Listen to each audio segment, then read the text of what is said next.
Psalm 1 சங்கீதம் 1. How blessed is the man who does not walk in the counsel of the wicked, nor stand in the path of the sinners, nor sit in the seat of the scoffers. But his delight is in the law of the Lord, and in his law he meditates day and night. He will be like a tree firmly planted by streams of water, which yields its fruit in its season, and its leaf does not wither, and in whatever he does he prospers.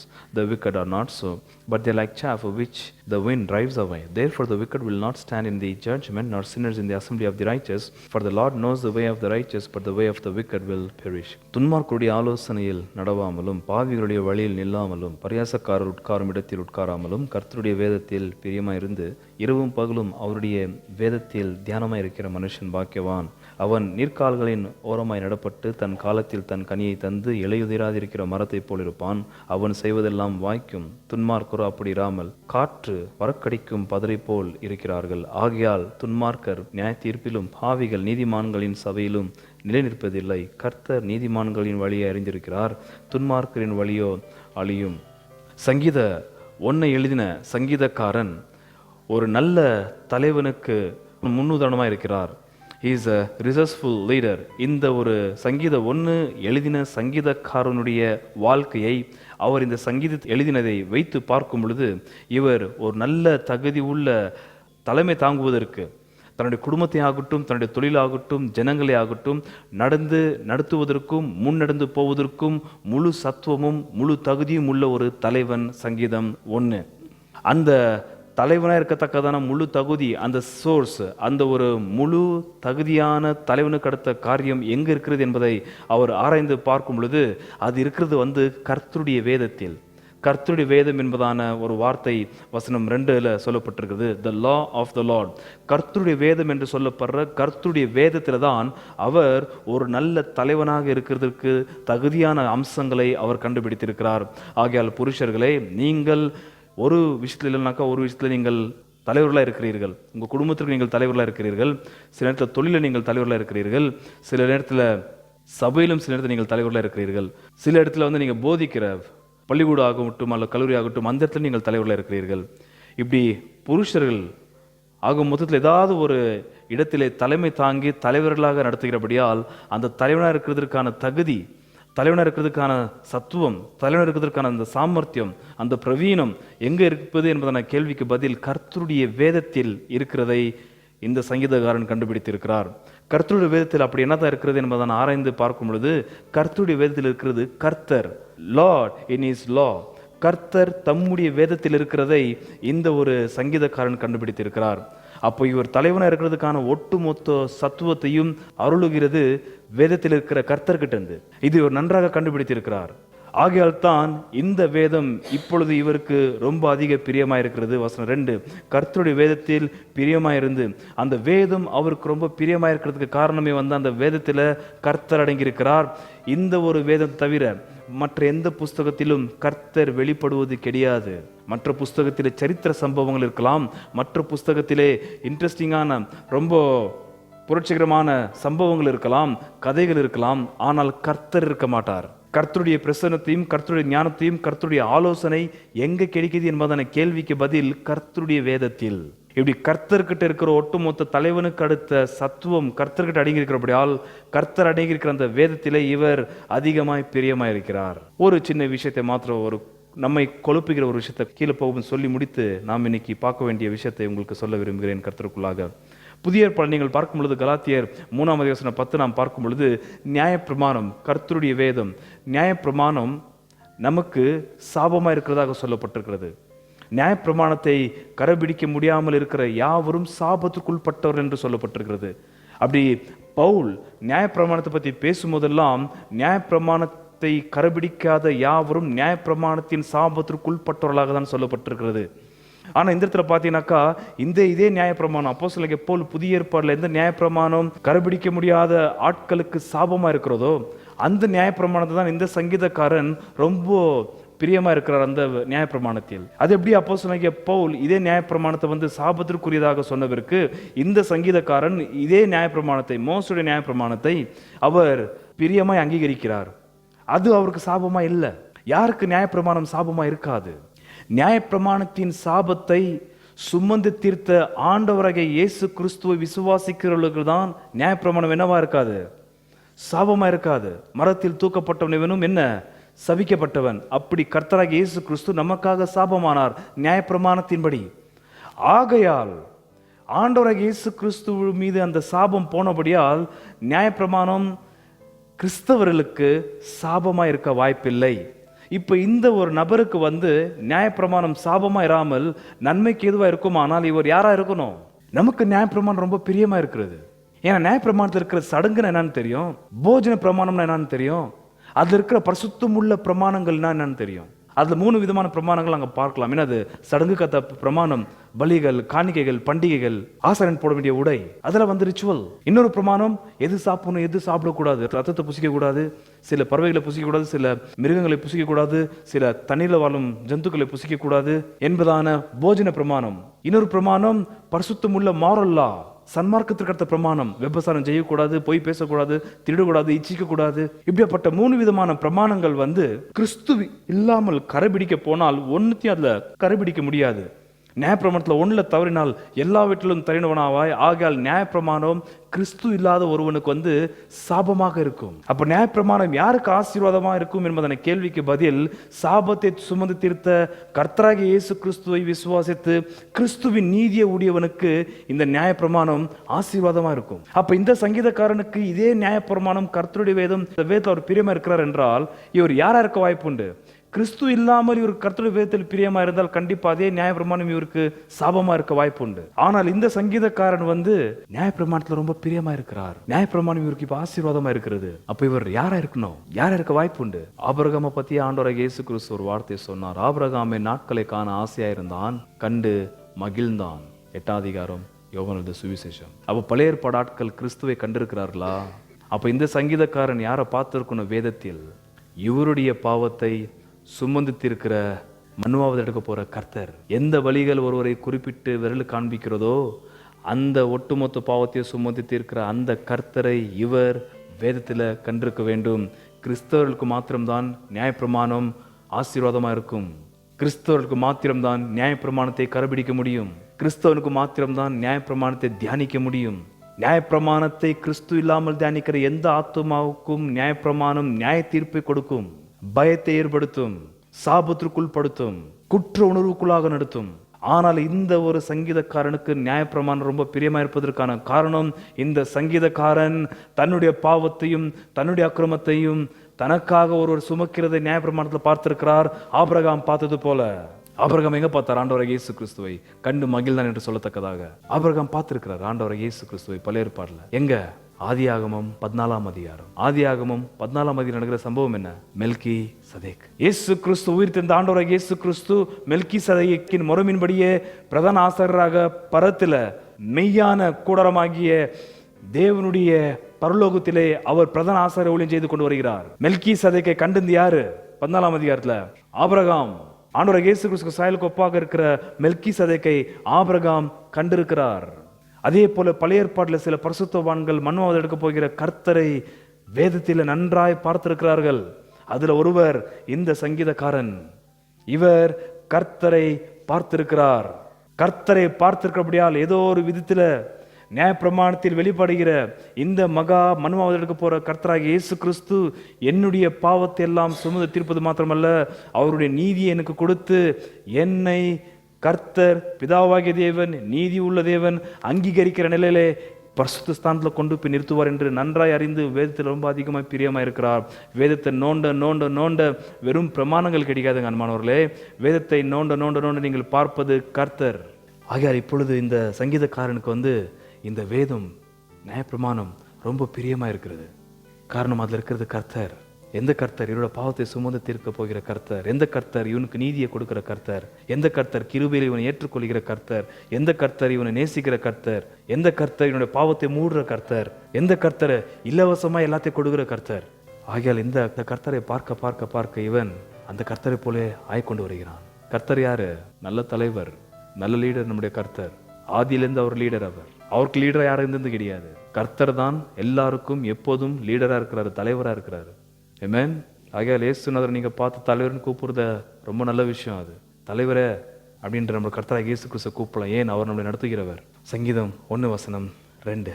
கர்த்தருடைய வேதத்தில் பிரியமாயிருந்து இரவும் பகலும் அவருடைய வேதத்தில் தியானமாய் இருக்கிற மனுஷன் பாக்கியவான்.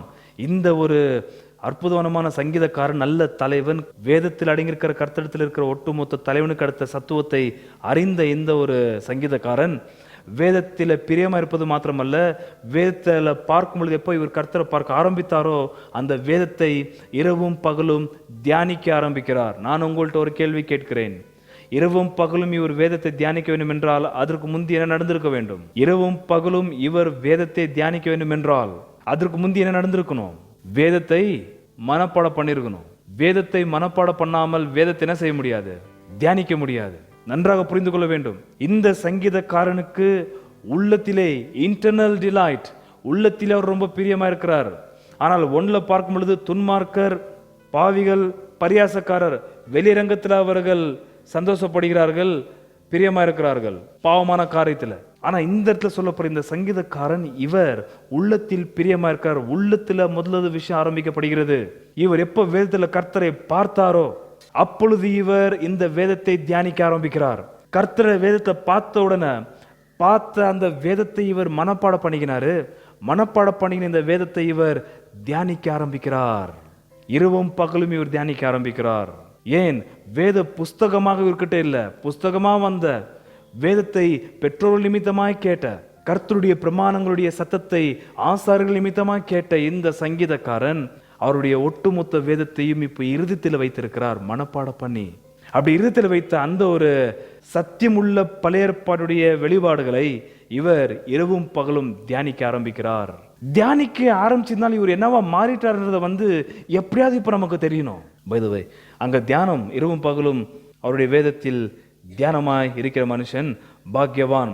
இந்த தியானம் என்பதான வார்த்தை கருத்து ரொம்ப எப்ரே பாஷையில் ரொம்ப இன்ட்ரெஸ்டிங்கான வார்த்தை. அது ஹகா என்பதான எப்ரே வார்த்தைக்கு அர்த்தம் ஆக்சுவலி மர்மர், முணுமுணுக்கிறது, பரவசத்தம். உங்களுக்கு கேக்குதா? கூவிங், பரவசத்தம். இந்த மாதிரியான ஒரு சத்தத்திற்கு அர்த்தம் தான் எப்ரே பாஷையில் ஹகா என்பதான வார்த்தை போடப்பட்டுக்குது. கூவிங், குரோலிங், மிருகம் கத்து தெரியுமா? அடி உள்ளத்திலிருந்து வருகிற சத்தம். இந்த வேதத்தை மனப்பாடம் பண்ணி இருதயத்தில் சேகரித்து வைத்திருக்கிற இந்த சங்கீதக்காரன் இரவு நேரத்துல முணுமுணுக்கிறான். எதை? மனப்பாடம் பண்ணி வைத்திருக்கிற சத்தியத்தை மறுபடியும் வெளியே கொண்டு வருகிறான். அது வேற சத்தமாய் வருகிறது. கர்த்தருடைய வேதம் இவருடைய செவியில ஒரு சத்தமா போயிருக்கிறது. யார் நிமித்தமாயும் சத்தமாய் அவருடைய செவிக்குள்ளாக போன அந்த வேத வசனங்கள், வெளிப்பாடுகள் இவர் தியானம் பண்ணி மறுபடியும் இவர்கிட்ட இருந்து வேற விதமான ஒரு சத்தமா வருது. அது முணுமுணுக்கிறாரு, மெல்லிய சத்தமா வருது, ரொம்ப ஆடிபலா இல்ல. இவர் படுக்கும் பொழுது அந்த ஜீவ வார்த்தை அப்படியே ஒதுது மார்த்தா ஆடுது. அப்படி இந்த ஒரு வேதம் எப்ப ஒரு மனப்பாடம் பண்ணி இவர் இரவும் பகலும் தியானிக்க ஆரம்பிக்கிறாரோ, இந்த தியானிக்கப்பட்ட வேதமும் இவருக்கும் அடிப்படையாக இன்னர் மோஸ்ட் பீயிங், அவருக்குள்ளாக அவருடைய ஆழத்திற்குள்ளாக பெரிய மாற்றம் உண்டா இருக்கிறது. அந்த மாற்றத்தை இப்ப எப்படியாவது காண்பிக்க வேண்டும். எப்படி காட்டுவது? எப்படி வெளிப்படுத்துவது? அதற்கு தான் அவரை இல்லஸ்ட்ரேட் பண்ணுகிறார். வசனம் 3ல என்னது? அவன் நிற்கால்களின் ஓரமாய் நடப்பட்டு தன் காலத்தில் தன் கனியை தந்து இலையுதிராதிருக்கிற மரத்தை போல் இருப்பான். புதிய ஏற்பாடு நாம் தெளிவாக ஒரு விஷயத்தை புரிந்து கொள்ள வேண்டும். ஆண்டவராகிய இயேசு கிறிஸ்து 13ஆம் அதிகாரம் மத்திய சுவிசேஷத்துல ஓமை பத்தி பேசும் பொழுது 100, 60, 30 கனி கொடுக்கிற இருதயத்தை பத்தி பேசுவார். ஞாபகம் இருக்குதுங்களா?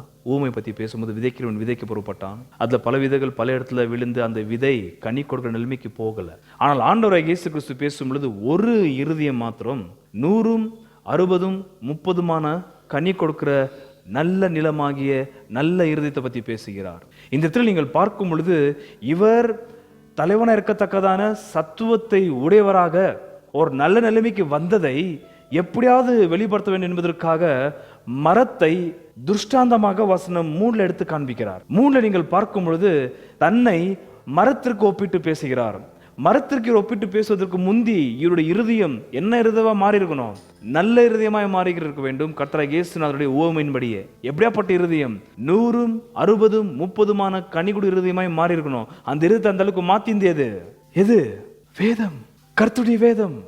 அன்பானவர்களே, உங்களுடைய இருதயம் நல்ல இருதயமாய் மாற வேண்டும் என்றால் அதற்கு பரத்திலிருந்து அருளப்பட்ட இந்த வேதத்தின் சத்தியத்தை நீங்கள் மனப்பாடம் பண்ணி ஏதாவது ஒரு விதத்தில் கேட்டு அந்த ஜீவ வார்த்தையை உங்கள் இருதயத்தில் நீங்கள் சேகரித்து வைக்க வேண்டும்.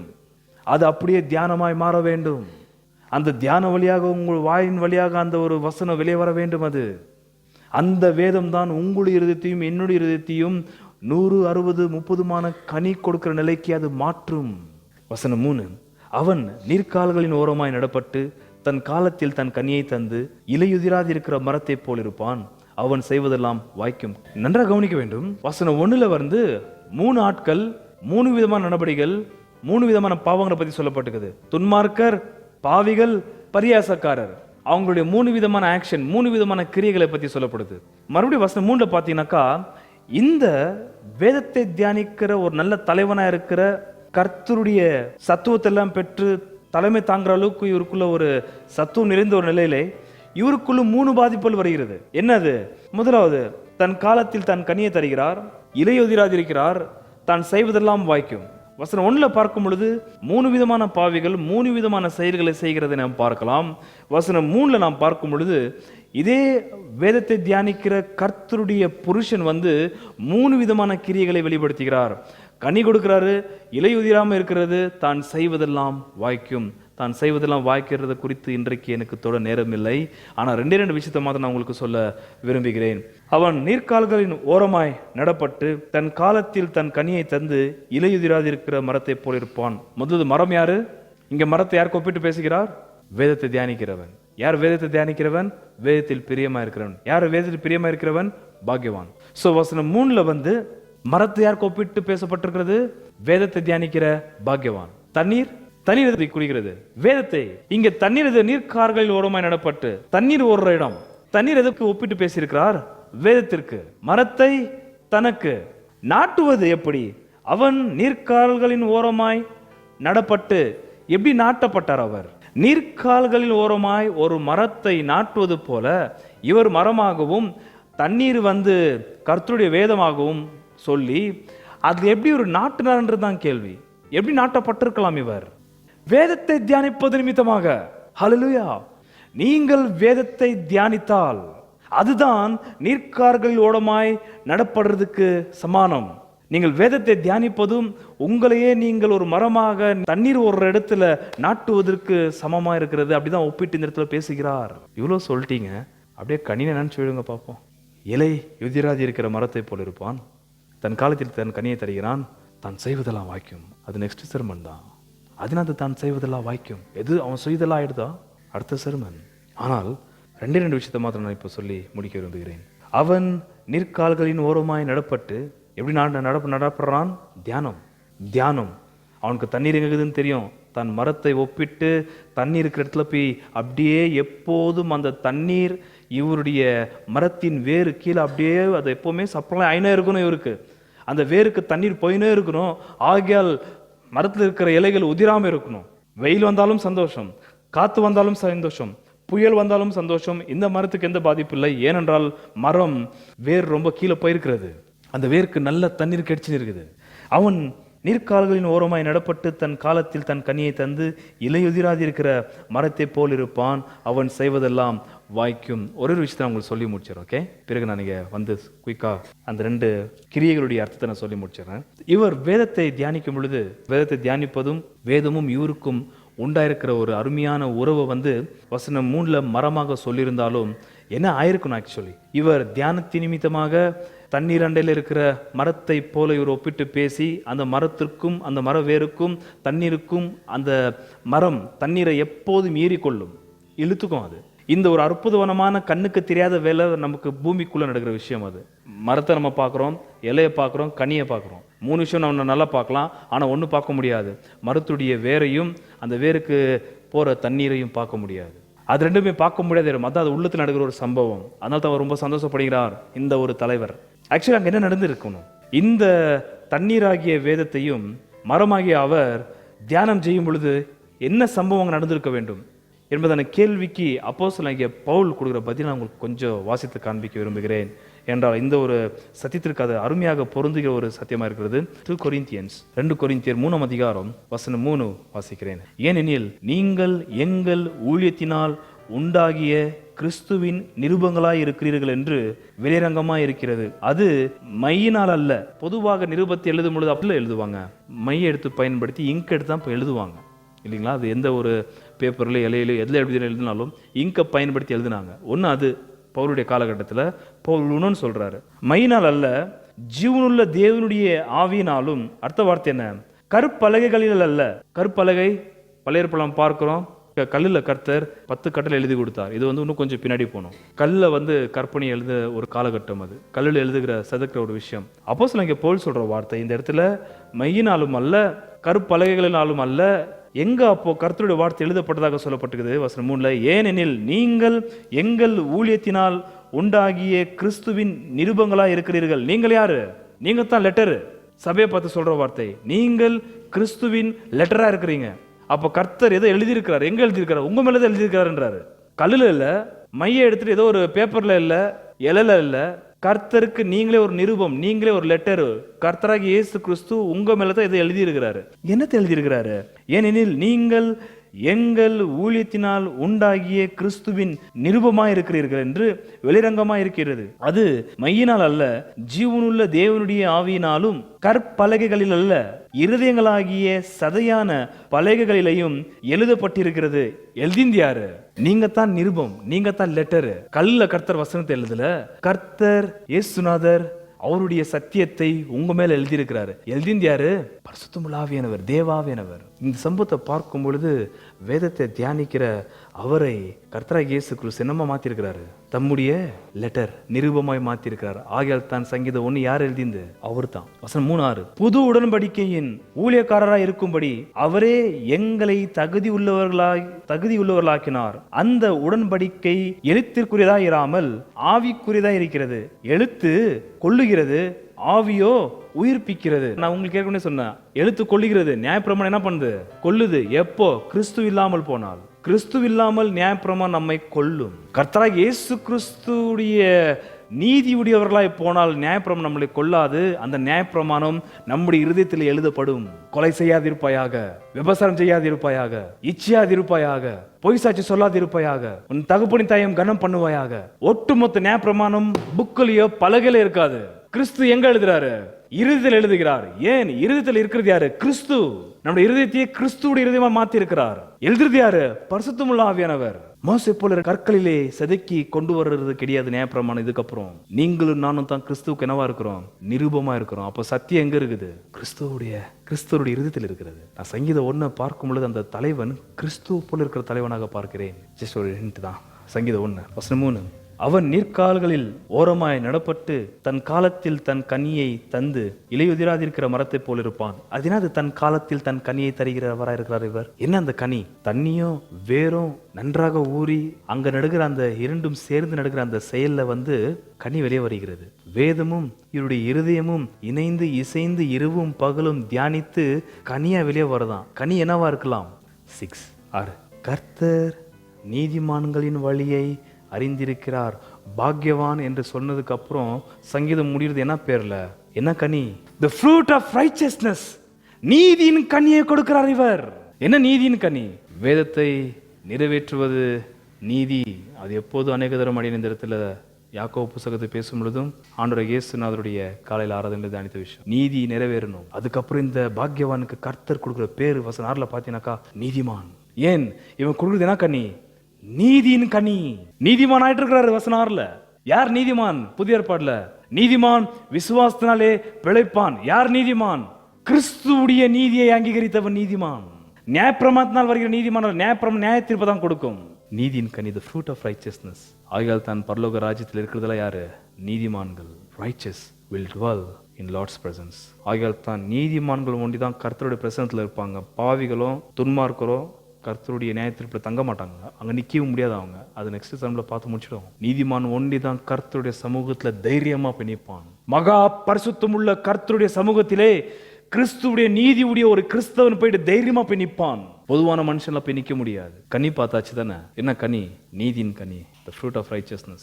இலையுதிராது இருக்கிற மரத்தை போல் இருப்பான். அதுக்கு அர்த்தம் நீங்க சொல்லிடுங்க. ஓகே, இலையுதிராது இருக்கிற மரத்தை போல் இருப்பான். அதுக்கு என்ன அர்த்தம்? என்னது இலையுதிராது இருக்கிற மரம் என்றால்? இலையுதிராது இருக்கிற மரத்தை போல் இருப்பான் வார்த்தைக்கு அர்த்தம் is having life. ஜீவன் உள்ளவன். இலையெல்லாம் கொட்டி போகிற அளவுக்கு அவன் செத்துன்னு இல்லை. மரம் உள்ளத்துல புதல் பிடிச்சி உள்ள பூச்சிங்கெல்லாம் ஏறி கண்ணுக்கு அது பட்டையா தெரியும் அது. ஆனா உள்ளத்துல பாத்தீங்கன்னா செதில் பிடிச்சிருக்கும். அதை போய் நீங்க கொஞ்சம் தட்டன் டக்கு டக்கு டக்குன்னு சவுண்ட் வரும். உள்ள ஃபுல் ஓட்டா இருக்கும். ஆகையால் மேல இலையெல்லாம் வாடி போயிருக்கும், செத்து இருக்கும் மேல இலை, அது அப்படியே கொட்டிருக்கும். அது ஏன்? நோ லைஃப், ஜீவன் இல்லை. இலை எதிராக இருக்கிற மரத்தை போல இருப்பான்ற வார்த்தைக்கு என்ன? நித்திய ஜீவனுடையவனா இருப்பான் இவன். யாரு? இங்க சொல்லப்படுற வேதத்தில் பிரியமா இருக்கிற, வேதத்தை இரவும் பகலும் தியானிக்கிற, பாக்கியவனாய் இருந்து நீதிமானாயா தன்னுடைய கிரியைகளை காண்பித்த இந்த மனுஷன், நல்ல தலைவன், ஜீவனுள்ளவன். நம்முடைய ஜீவன் யாரு? ஆண்டவராகிய இயேசு கிறிஸ்து. இந்த சங்கீதக்காரன் யாரை ஜீவனா வைத்திருக்கிறாரு? ஆண்டவராகிய இயேசு கிறிஸ்து. இவருக்கு நீதி யாரு? ஆண்டவராகிய இயேசு கிறிஸ்து. இவருடைய பரிசுத்தம் யாரு? ஆண்டவராகிய இயேசு கிறிஸ்து. இவருக்கு ஆலோசனை கொடுப்பது யாரு? ஆண்டவராகிய இயேசு கிறிஸ்து. இவருக்கு ஞானம் யாரு? ஆண்டவராகிய இயேசு கிறிஸ்து. இவருடைய பலன் யாரு? ஆண்டவராகிய இயேசு கிறிஸ்து. ஒட்டுமொத்த சத்தியத்தையும், கிறிஸ்துவுக்கு அடுத்த ஒட்டுமொத்த சத்தியத்தையும் இவர் தன்னுடைய இருதயத்தில் இரவும் பகலும் தியானித்தபடியால் பரிசுத்தமுள்ள ஆவியானவர் இனி அந்த வசனம் வெளியே இருக்கக்கூடாது. ஜீவனுள்ள கர்த்தருடைய பிரமாணங்கள் இவருடைய இருதயத்தில் இருக்க வேண்டும் என்று இந்த சங்கீதக்காரன் இருதயத்தில் பரிசுத்தமுள்ள ஆவியானவர் எழுதி வைத்தார். அல்லேலூயா. நல்ல தலைவன் வேதத்தில் பிரியமா இருப்பான். அவன் வேதத்தில் பிரியமா இருப்பதற்கு காரணம், வேதத்தில் இருப்பது கர்த்தர். அந்த கர்த்தரை சுதந்திரிக்கணும், அந்த கர்த்தரை ஃபுல்லாக நான் எடுத்துக்கணும். ஆகியால் தான் இயேசு நான் சொன்ன வார்த்தை, எனக்காக ஒருவன் தன்னுடைய ஜீவனை கொடுத்தால் அவன் அந்த ஜீவனை இழந்து போக மாட்டான். என் நிமித்தமாய் ஜீவன் இழந்து போகிறவன் அதை பெற்றுக்கொள்ளுவான். ஆண்டவராகிய இயேசு கிறிஸ்து நம்மை அடையும்படியாக தம்முடைய ஜீவனை கொடுத்திருக்கிறார். இந்த சங்கீதக்காரன் எப்படியாவது வேதத்தில் பார்க்கிற அழகான கர்த்தரை நான் அடைய வேண்டும், சுதந்திரிக்க வேண்டும் என்று இந்த கர்த்தரை சுதந்திரிக்கிற சம்பவம் தான் இலையுதிராக இருக்கிற மரத்தை போல் இருப்பான் வார்த்தைக்கு அர்த்தம் கிறிஸ்துவுடைய ஜீவனையுடையவன் அல்லது கிறிஸ்துவை உடையவன். ஆகையால் ஏற்கனவே கிறிஸ்தவர்களாய் கர்த்தராகிய இயேசு கிறிஸ்துவின் நீதியும் பரிசுத்தையும் உடையவர்களாக இருக்கிற, புதிய சிருஷ்டிப்பாக இருக்கிற, மறுஜென்ம முழுக்கினாலே மறுபடியும் பிறந்த விசுவாசிகளே, வேதத்தை நீங்கள் தியானிக்க தியானிக்க உங்கள்கிட்ட புறப்பட்டு வருது அற்புதமான கனி. ஏற்ற காலத்தில் தன் கனியை தரும். அந்த காலம் வருவதற்கு முந்தி தண்ணியும் வேறும் நன்றாக வேலை செய்ய வேண்டும். கண்ணுக்கு தெரியாத இடத்துல உங்கள்கிட்ட எனக்கிட்டும் நீதியின் கனி புறப்பட வேண்டும் என்றால் வேத தியானமும் நாமும் இருதயமும் நல்ல இருதயமாய் மாறி 30, 60, 100 கனி கொடுக்கிற நிலைமையில வந்திருக்கணும். டைம் எடுக்கும். அதுக்கு என்ன செய்யணும்? Delight in the law of the Lord, meditate upon the word of the Lord. வேதத்தில் பிரியமாயிருந்து அதை நீங்கள் நானும் தியானித்தால் நல்ல தலைவன். You have source. You become a resourceful leader to lead your entrusted people. உன் கருத்தில் ஒப்பு கொடுத்த ஜனங்களை நீங்கள் நானும் நன்றாய் நடத்தலாம். Hallelujah. I'm rejoicing night and day as I walk the narrow way, for the hand of God in all my life I see, and the reason of my bliss is the secret all is this, that the Comforter abides with me. He abides, hallelujah, He abides with me. He abides, hallelujah, He abides with me. I'm rejoicing night and day as I walk the narrow way, for the Comforter abides with me. He abides, hallelujah, He abides with me. He abides, hallelujah, He abides with me. I'm rejoicing night and day as I walk the narrow way, for the Comforter abides with me. He is with me everywhere and He knows my every care. I'm as happy as a bird and just as free, for the Spirit has control. Jesus satisfies my soul, sings the